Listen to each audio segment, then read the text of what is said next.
In last video, we discussed that electric current can produce magnetism, and it was observed by Oersted.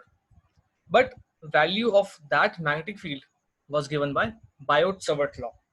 So today, this is the application of Biot-Savart law, that you have to find magnetic field at axis of current carrying circular coil. So there is a circular coil in which current is flowing.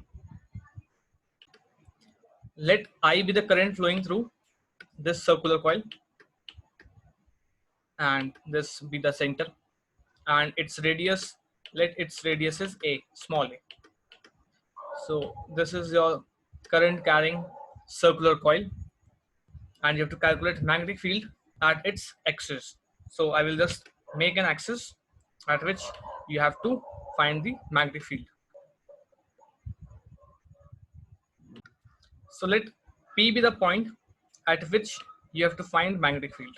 So this is the point on axis of current carrying circular coil at which you have to find magnetic field. Let its distance be x from center. So from center, its distance is x. Now what you have to do, you have to mark few current elements, or say length element in which current is flowing, due to which there would be magnetic field at point P.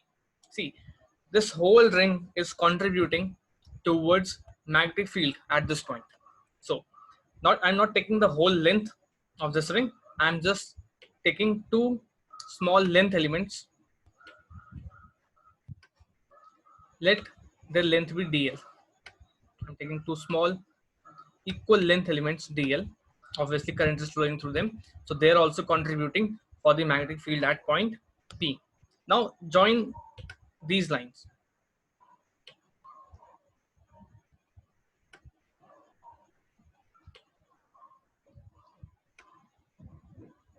Now what would be distance? This distance would be, you can calculate by Pythagoras theorem, that would be r square plus a square, and this would also be that same only, r square plus a square only. Let this angle be phi. Let phi, and this would be also be phi only. Fine. Now at this point P, there is a magnetic field due to dl. There is a magnetic field due to this dl also. What would be direction of these two magnetic field? If I draw, let this be due to this dl, this magnetic field. I would give name to it db1. Okay, I'm giving name to it db1. The magnetic field due to this length element would be like this, away.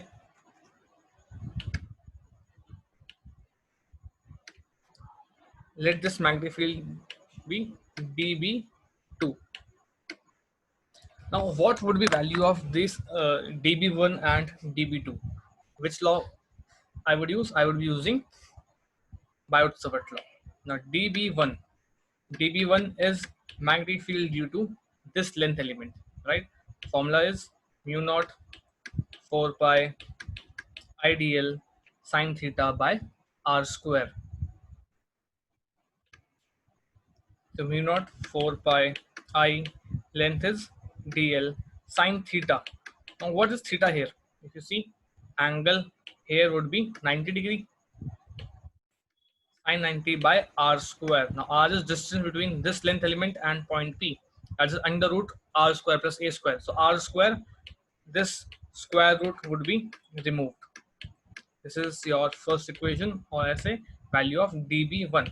Now if I want to find value of db2, I want to find value of db2, I would again use Biot-Savart law, and that would be, value would be mu naught 4 pi idl sine, again 90 degree,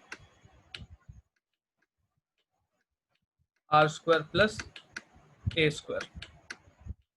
So db1 and db2 are same by magnitude, they both are same, but by direction they are not same. So what I need to do, I need to resolve these components. This is the resultant magnetic field due to this. So I have to resolve this. So one component would be of dB1 would be dB1 cos phi, another would be dB1 sin phi. Similarly for dB2, dB2 sin phi and dB2 cos phi. So these are components of dB2, dB2 sin phi, dB2 cos phi. Similarly for dB1, if I resolve component, there will be two component.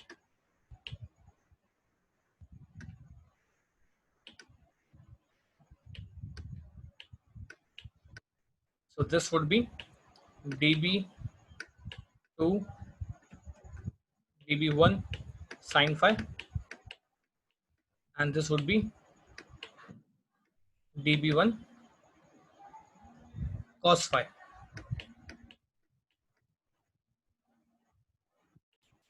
Now, as we can see, dB1 and dB2 are exactly same in magnitude.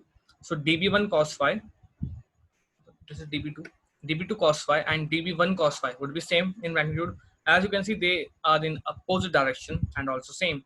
So they cancel out each other. So the effect due to these two components is zero. So the magnetic field coming here is because of component dB1 sin phi, dB2 sin phi, and there would be many more length elements here, like these two. This whole is an element. This whole ring is an length element. So the component that is contributing for magnetic field at axis is dB sin phi. See, dB1 sin phi, dB2 sin phi. There would be many length elements like that. So for finding the total magnetic field, what we can do, we can integrate any one component, either dB1 sin phi, dB2 sin phi over this whole ring.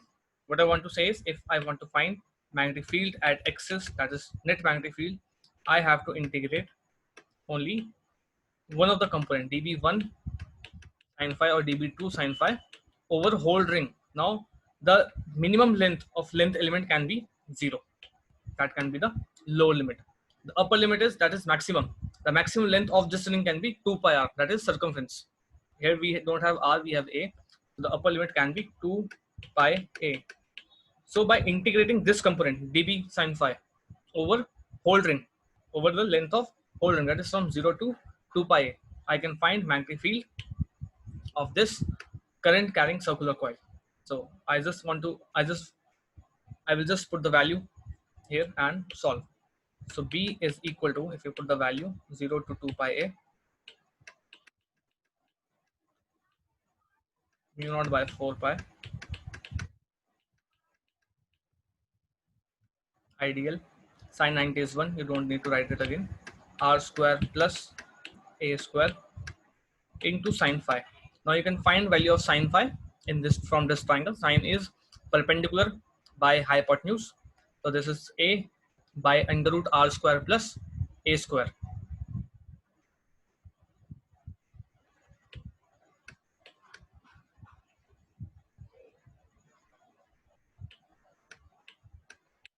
R square plus a square to the power half. I can write half.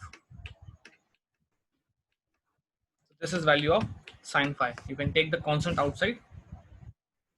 So what you get, B is equal to mu naught by 4 pi ideal. You cannot take out dl outside. dl is variable. R square plus a square to the power 3 by 2. So you're left with integration of dl, right?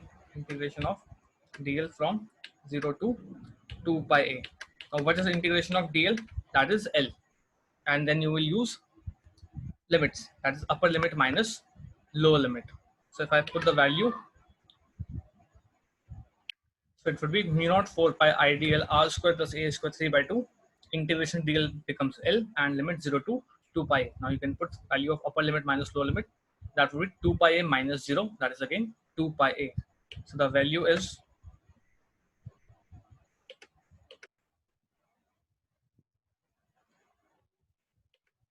B is equal to mu naught I 2 pi a 4 pi r square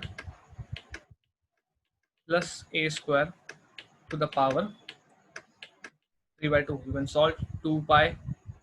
This can be cut it and made 2. So formula would be mu naught I a 2 r square plus a square to the power 3 by 2. This is the value of magnetic field due to current carrying circular coil at its axis. Now here can be some cases also.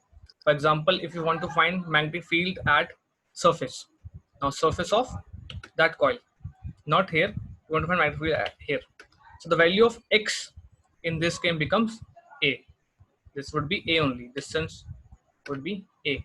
So in this expression only, what you can do, you can replace x or r by a. By mistake, I have written this as r square plus a square. So let this be r. Okay. So r becomes a. This was r from O to P. But if this P point shifts here, so this would be a only. So you can replace r by a and you can solve. A square plus a square becomes 2a square. 2a square 3 by 2. This would be magnetic field at surface. Now suppose you find magnetic field at center. Now this point when it comes here, distance would become 0. The value of r becomes 0. Now again you can fill value of r with 0 and you can solve. So a square 2 to cancel become a cube. You can find it yourself. This is just simple maths. So what you have to do after doing this, you have to do for two cases. This is your homework. You have to find magnetic field at center also and at surface also by just replacing value of r. When you're finding at surface, r becomes a, and when you are finding at center, the value of r becomes 0. So this is the way you can find magnetic field at axis of circular current carrying coil.